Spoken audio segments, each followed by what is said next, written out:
do I buy property in my personal name or do I buy it through a limited company? So I'm going to give you the pros and cons for both, then the huge, massive benefits.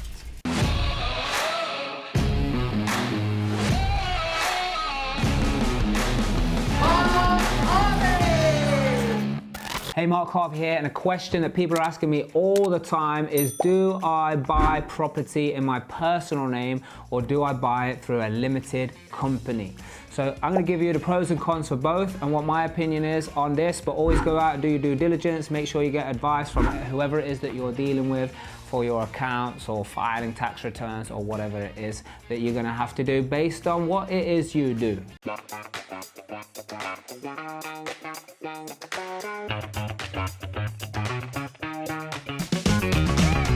Okay, so when you buy in your personal name, one of the biggest things is you get some nice tax relief of owning a property, an investment property in your own name. Now, what are the cons on the side of that? All the income that's generated is personal income. So if you are working in another job or receiving another income from somewhere else, it's going to be putting you in higher tax brackets if obviously the numbers reach those certain figures. So the issue with that is that it's all funneling to you personally. So what do? Where else do you put it? You've not really got much choice. Another thing is you're not actually able to claim the mortgage interest as a tax deductible anymore.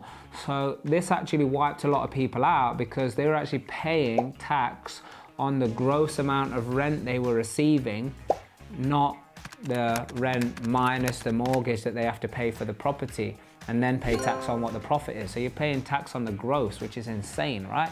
So people who were only making little bits of money or just about breaking even, that was a big game changer for them.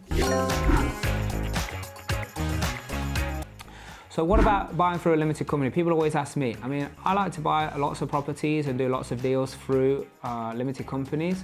Reason being, I get to set it up as a business and I can claim all of the expenses through the business. So anything that I am doing that is related to my business, all of my meetings, all of my travel expenses, all of the things I have to do, go visit the site, I can claim all that as expenses.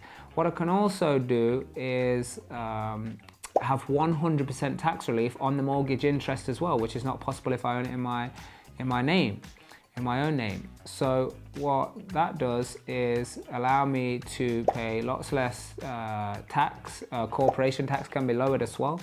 And there's lots of other things that give me a huge benefit to run it as a business. I could start to grow it and scale it as a business, like bring people in, employ them, even put them on the payroll if necessary, or I could just contract people in, which allows me to grow the business. Because if I'm just trying to do it by myself, then that's going to be, I'm limited, right? There's only so many touch points that I can have. But if I want to bring teams in and grow this as a business, even bring like shareholders in, investment partners in as well, if I want to start doing bigger deals, which I have done on many of occasions, then that is also a huge, massive benefit.